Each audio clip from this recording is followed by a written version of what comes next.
결국 여러분들이 집중을 해야 될 건 내가 좋아하는 것과 상대방이 좋아하는 거, 내가 싫어하는 것과 상대방이 싫어하는 거, 그거를 올바르게 소통한다는 것들을 조금은 오늘 영상을 통해서 한번 생각을 해보셨으면 좋겠어요. 이런 과정들이 반복되게 되면 결국 궁극적으로 남자들이 이야기를 하는 평생 못 잊게 되는 여자가 된다라고 이해를 하시면 될 것 같아요. 소위 말하는 남자들의 첫사랑이라는 말이 있잖아요. 첫사랑의 의미는요, 크게 두 가지가 존재해요. 첫 번째는 함께한 추억들이 정말 많은 사람, 그리고 두 번째는 처음으로 사랑을 알려준 사람 혹은 가장 많이 사랑한 사람이겠죠. 근데 이 첫사랑이라는 기준이 모호하긴 하지만 그래도 저는 좀 더 첫사랑의 의미가 가깝다면 함께한 추억이 정말 많이 녹아든 사람이라고 저는 생각을 해요. 근데 우리가 이 함께하는 추억이 녹아드는 과정을 제가 앞서서 말씀을 드린 거고, 여러분들이 그것들을 잘 이행을 했을 때 그것들이 잘 실행되게 되면 추억이라는 거는 당연히 많아질 수밖에 없단 말이에요. 여러분들도 어느 정도 연애 경험을 좀 더 많이 해보신 분들이라면 이건 정말 많이 공감을 할 건데, 대부분 우리가 헤어졌을 때 기억에 남는 남자들을 보면은 내가 좋아하는 것들만 그저 하염없이 맞춰준 남자들이 기억에 남는 게 아니라 내가 해보지 않았었던 새로운 것들을 되게 시도하게 됐는데 그것에 대한 좋은 감정을 처음으로 느끼게 되는 걸 의미한다고요. 그거는 여자나 남자나 다를 게 없어요. 남자들의 입장에서도 처음이라는 거는 언제나 특별하단 말이죠. 그러다 보니까 어떻게 보면은 처음으로 사랑하게 됐다라는 어떤 그 감정을 느끼는 여자를 기억하는 것도 내가 처음 여자를 좋아하게 됐는데 좀 더 이 사람에 대한 기억이 특별한 건 그게 처음이고 좋은 인상이 남았기 때문이에요. 그런 것처럼 내가 어떠한 여자를 만났을 때 이 사람과 해보지 않았었던 것들에 대한 새로운 의미, 새로운 경험, 새로운 감정을 느끼다 보면은 당연히 그 사람과 추억자리 매김하게 되는 것들이 많아질 수밖에 없고 그렇게 못 잊는 여자가 될 수밖에 없다는 거죠. 댓글에서도 많이 나오는 사연 중에 하나인데, 남자친구는 워낙에 카톡이나 연락하는 걸 되게 싫어한대요. 근데 저는 남자친구랑 연락하는 거 되게 많이 좋아하고 카톡도 좋아하고 전화도 많이 하고 싶어요. 근데 이 문제를 어떻게 좁힐 수 있을까요? 이런 문제 많이 오거든요. 그러면은 먼저 그런 걸 생각해 봐야겠죠. 내가 연락하는 걸 좋아하는데 연락하는 걸 좋아하는 게 아니라 내 남자친구한테 내가 너무 찡찡대고 내 얘기만 하면서 남자친구를 피곤하게 하진 않았는지, 내가 그 사람한테 애초에 부담스럽게 내 감정만을 토로하지 않았다면 연락을 싫다고 말을 하지 않았을 거예요, 애초에. 그렇기 때문에 저는 처음부터 한번 되돌아봐야 되는 게, 내가 좋아하는 것들을 내 남자친구가 함께 해주길 바란다면 내가 좋아하는 걸 뭔가 강요하듯 이 사람한테 계속해서 어필을 하고 해달라고 강요를 하는 게 아니라 자연스럽게 이 사람이 좋아할 수 있도록 길을 들이는 게 매우 중요하거든요. 특히나 이건 진짜 내가 계속 안 달래는 게 아니라 남자가 나한테 안 달래게 만드는 여자들이 특히 잘해요. 이런 것들을 보면은 어떤 느낌이냐면은, 이 여우 같은 여자들이 되게 중요하게 생각을 하는 거는 떨어져 있을 때나 붙어 있을 때나 연락을 해주는 걸 굉장히 중요한다고 생각을 해봐요. 근데 대부분의 남자들은 사실 연락이라는 거, 전화기라는 거는 그냥 알람 내지는 벽돌인 경우가 많아요.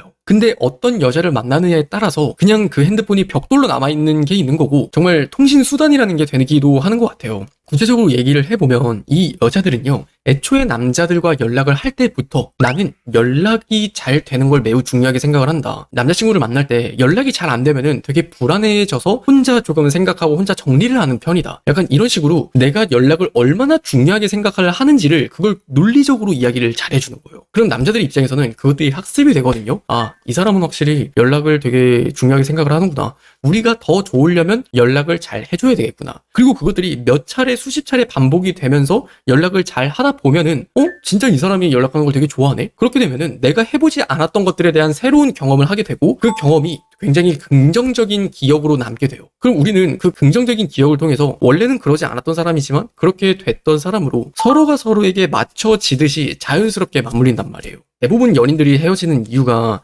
그래요. 여러분들도 그 말 참 많이 들어봤을 것 같은데, 우린 성격이 안 맞아서 헤어지는 거야. 어차피 우리는 더 만나봤자 너무 다른 사람이기 때문에 우린 좁혀질 수 없을 거야. 근데 냉정하게 말씀드리면 사람이 과연 다 똑같을까? 이 세상에 나랑 맞는 사람이 어딨어요. 저는 딱 둘만 있다고 생각을 해요. 맞출 수 있는 사람과 맞출 수 없었던 사람. 그러면은 잘 맞춰가는 그 과정이라는 게 중요한데, 적어도 여러분이 오늘 영상을 끝까지 보고 계시다면 하나만 기억을 했으면 좋겠어요. 내가 좋아하는 것이 있을 테고 상대가 좋아하는 것이 있을 텐데 그냥 막연하게 상대가 좋아하는 걸 내가 같이 해주겠다라고 생각을 하면은 그건 마음만 앞서서 나를 희생하게 만든단 말이에요. 근데 하지만 그 사람도 사람이기 때문에 어느 순간은 지칠 수도 있고 어느 순간에는 내가 너무 너한테만 해준다라는 생각에 그 보상 심리가 생기게 되면은 속이 좁아지는 행동을 보일 수도 있어요. 그럼 내 입장에서는 어때요? 야, 근데 원래 너 이거 나랑 함께 해주는 거 되게 좋아했잖아. 근데 지금 왜 그래? 마음이 변한 거야? 아니죠. 사실은 마음이 변한 게 아니라 그 사람이 부담스러워진 거예요. 그때쯤 되면은. 그럼 그때부터는 생산적인 방법으로 고민을 해야 되는데 지금까지 맞춰줬었던 것들을 너무 당연하게 생각을 하듯이 그 사람한테 다시 요구를 하는 거란 말이에요. 그게 참 쉬워요. 강요를 하는 게. 근데 적어도 이런 강요라는 것들이 몇 번이 반복되게 되면은 당연히 그 관계는 끝을 향해 달려나갈 수밖에 없어요. 근데 애초에 여러분들이 그런 관계를 반복하지 않으려면은 내가 좋아하는 것과 상대방이 좋아하는 것들을 일단 기억을 해두고 어떻게 하면 그 사람이 좋아하는 걸 나도 함께 좋아할 수 있을까? 내가 좋아하는 걸 어떻게 하면 상대방도 같이 좋아할 수 있을까? 그것들을 조금 제발 생산적으로 고민을 해보자고요. 그래서 연인 간에는 정말 소통이라는 게 중요하다고 얘기를 하잖아요. 그냥 내가 좋아하니까 이 남자친구가 좋아해. 그것도 설렘이나 그 사람에 대한 감정이라는 게 긍정적일 때나 할 수 있는 이야기지. 연애가 길어지다 보면 처음과 같진 않아요.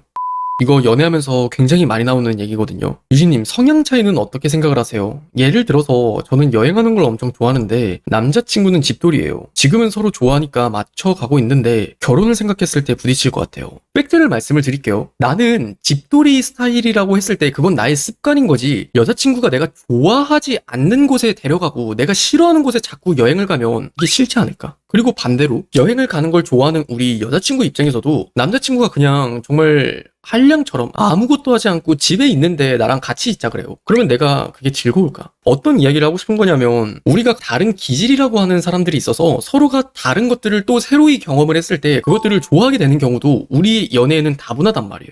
반대로 얘기를 해볼게요. 그 사람이 그냥 집에만 있어요. 근데 그 사람이 집에 있는데 혼자 있는 걸 좋아하는 게 아니라 그냥 사람이 많지 않은 곳에 있는 걸 좋아한다고 쳐봐요. 그럼 어느 정도 여행을 갔을 때 사람 많은 곳에 돌러 다니는 게 아니라 사람 없고 되게 굉장히 한적한 곳으로 뭔가 우리 둘만이 떠내는 여행을 간다면 그 사람이 싫어할까? 되려 좋아할 수도 있어요. 많은 분들이 연애를 하면서 착각하는 것 중에 하나가 나는 되게 밖에 돌아다니는 걸 좋아하고 남자친구는 뭐 집에 있는 걸 되게 좋아하는데 우리 관계가 좁혀질 수 있을까? 아니면은 뭐 MBTI의 세 번째 거 있잖아. 그것도 참 얘기가 많아요. 나는 되게 감정적인 사람이고 내 남자친구는 되게 사고 이성적인 사람인데 우리 사이가 완전 좁혀질 수 있을까? 근데 저도 제 여자친구랑 MBTI만 놓고 보면은 굉장히 다른 유형의 MBTI예요. 저는 굉장히 소심하고 되게 내성적이고 여자친구는 완전 대문자 E란 말이죠. 근데도 여자친구랑 저랑 또 잘 만날 수 있는 것들은 기질이나 성격 그런 얕은 부분만을 놓고 우리가 소통을 하는 게 아니라 그 기질과 성향에 맞춰서 여자친구가 좋아하는 걸 함께 하는 거고 남자친구인 제가 좋아하는 것들을 함께 함으로써 우리는 맞춰간단 말이에요. 근데 나는 이 영상을 보는 여러분들도 조금 더 그렇게 생각을 해보면 어떨까 싶어요. 내 남자친구랑 나랑 좋아하는 게 다르다라고 느꼈을 때 여러분들이 먼저 생각을 해야 될 거는 그냥 다르다라는 것들에 집중을 하지 말고 뭐가 다른데 이 사람은 뭘 좋아하지라는 것들을 한번 떠올려보면 되게 좋을 것 같아요. 그런 것처럼 내가 어떠한 여자를 만났을 때 이 사람과 해보지 않았었던 것들에 대한 새로운 의미, 새로운 경험, 새로운 감정을 느끼다 보면은 당연히 그 사람과 추억자리 매김하게 되는 것들이 많아질 수밖에 없고 그렇게 못 잊는 여자가 될 수밖에 없다는 거죠.